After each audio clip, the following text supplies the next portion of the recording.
Hey guys, been a while, but that doesn't mean things have stopped moving in the world of tanks.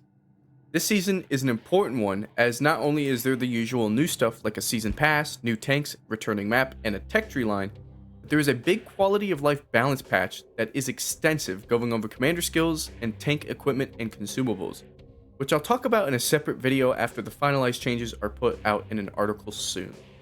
But let's get into the seasonal content, beginning with our usual look into the season pass and the new tanks provided through it. Through the free track of the season pass, you can earn some silver, gold, boosters, and premium time, as well as the German tier 8 light tank, the M41 90mm at stage 100. This is an unskinned Hollandhound, which is a shame that they didn't just give out the Hollandhound, as it is the Halloween season and the Awaken mode will be returning this month. But regardless, if you have this tank, you will be receiving 2.6 million silver in compensation instead. If you purchase the 2000 gold season pass, you will be able to earn extra silver, extra gold, boosters, cosmetics, and premium time, as well as 3 additional tanks. At stage 25, you will receive the Russian tier 5 medium tank, the Matilda 4. And if you already own this vehicle, you will instead receive 600,000 silver. At stage 75, you will receive the American tier 8 preferential medium tank, the T95E2, a founder's vehicle for those that remember that. If you already own this tank, you will instead receive 3 million silver. At stage 100 is the new Cold War tank and Era 2 Independent Alliance medium tank, the M55S. This tank reminds me of the Enigma in terms of looks, but its spaced armor is much thinner than an Enigma's, and this tank hits for 460 alpha damage. With its 8.3 seconds of reload time, it has a base DPM value of 3325. It also has 0.31 accuracy and 2.1 seconds aim time. It shoots 2 APFSDS rounds with 423mm of pen on the standard and 494mm of pen on the premium versions. It goes just under 60 km an hour with a 15.5 power to weight ratio. With 2800 hit points and 5 degrees of gun impression, I gotta say, unless that armor holds up well, doesn't look like a very desirable tank. And I know I'm not a Cold War guy, but I recently have played the TR-580 and the TR-85, and this tank seems to be kinda like them, albeit top arrow with more HP, and for that reason I'm not really interested. Of course, with no missiles or a machine gun, it will really suffer unless that armor can hold up. Moving on to the Ultimate Pass, we of course have a new World War II tank to talk about, and one that is inherently more interesting due to it being the first Czechoslovakian light tank to come to console tanks. That's of course the Czech Tier 8 Premium Light Tank, the VZ68 Squall. This most likely means that the tech tree that we were promised we would get once a season this year is probably the Czech light tanks, which start at Tier 7, so make sure to elite your Tier 6 Skoda T25s if you want to prepare for that. As for the Squall here, it has 1100 HP, 60 km/h top speed, with a 27.14 horsepower per ton ratio, and 45 degrees of traverse speed. Here's where things get interesting. It is a double barrel 50mm autocannon, meaning it's the highest caliber of autocannon to date if I'm not mistaken, at least in World War II. Its pen is quite good for the class of tank it's trying to be, with 182 standard pen and 236 premium pen. This is better than both Tier 8 French wheeled light tanks' pen values, and those are 90mm on the tech tree tank and 75mm guns on the premium. So that's kind of concerning. But unlike other autocannons, and especially the Vigilante, the alpha damage takes a big hit to compensate. This tank only has 8 damage a round on its standard, and its premium loses 2 alpha, going down to 6 damage. With 100 shells in a clip, it has 800 damage potential with a standard clip and 600 damage potential with a premium clip. This means you won't be one-clipping most equal tier tanks without a fire or ammo rack. With a 0.04 second intro clip and 100 rounds in the clip, it unloads in 4 seconds, which for the clip potential means 200 or 150 damage a second. It seems a lot more fair when you compare this to the Vigilante tier for tier, doesn't it? Unlike the Vigilante, this tank does not get guaranteed chip damage either, so you have to pen to do your damage, again making it more of a fair tank.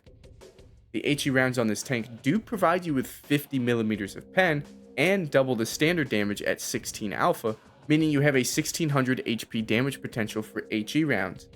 I doubt this thing will be capable of splash damage that makes up for no chip damage, but if you can pen, you are doing quite a lot of damage with that HE. Maybe 12 alpha damage for the HE would have been a better damage value, as this might remove lights a lot more effectively than we would hope. As for its reload, it's a whole 20 seconds base, giving you a DPM of 2034 with standard, which is quite respectable for a tank that can clip out many things with just 2 clips and all pens. I will say, I think we could have gone lower with the pen, but these are PC's pen values too for this tank. As for other statistics, it has 6 degrees of gun depression and 380 meters view range, which is on the lower end of its class alongside tanks like the ELC EVA 90 and LTTB. We don't have concealment stats on the article, but if we look at PCs as a prediction, it will have better concealment than a Bulldog, but terrible concealment when firing, as it does fire a lot of rounds, so that kind of makes sense. Overall, I'm excited for this tank, as I don't think it'll be as brain dead as the Vigilante was, and really still is, even after its quote-unquote nerf, since this tank doesn't have the capability to one-clip most tanks unless it switches to its HE rounds and pens. Of course, I'm more excited about the fact that this means that the next tech tree line is most likely the Czech lights, which should be a fun grind. That's not all for the season pass, as with the pass completion, you still have rewards and boosts to grind towards, like the skin at stage 120 for the M55S and silver and XP boosters to unlock as well. Moving on from the season pass, Comarin is returning, but it's not the same old Comarin we remember, as this is a map that has been increased in size by adding map portions past the old map borders and made playable. Because of this, they believe it can play at higher tiers, but is still too small for the Cold War mode. I'll be honest, I don't think this will pan out, as the edges of the map are mostly field and won't change the identifying lanes and fighting positions from what I see to encourage use of that larger size. They did say they will be monitoring this map and potentially lower its tier availability if it becomes a problem, but seeing as a map like Province is still at tier 10, I doubt this will get dropped down too. Regiments is getting an update this season with customizable regimental banners and recruitment tags. The customizable banner is probably what you would expect from hearing the term customizable banner. It's a banner that can be customized with shapes, patterns, and insignias. As for the recruitment tags, these are 6 new tags that can be added to your regiment's description to quickly tell those looking at your regiment what your clan is about. There is one for casual play, social play, competitive play, one saying you're welcoming to new players, and 2 indicating that you mostly either play World War II or Cold War. These updates to regiments are neat, but the most important update is of course the regiment tank that will be added this season.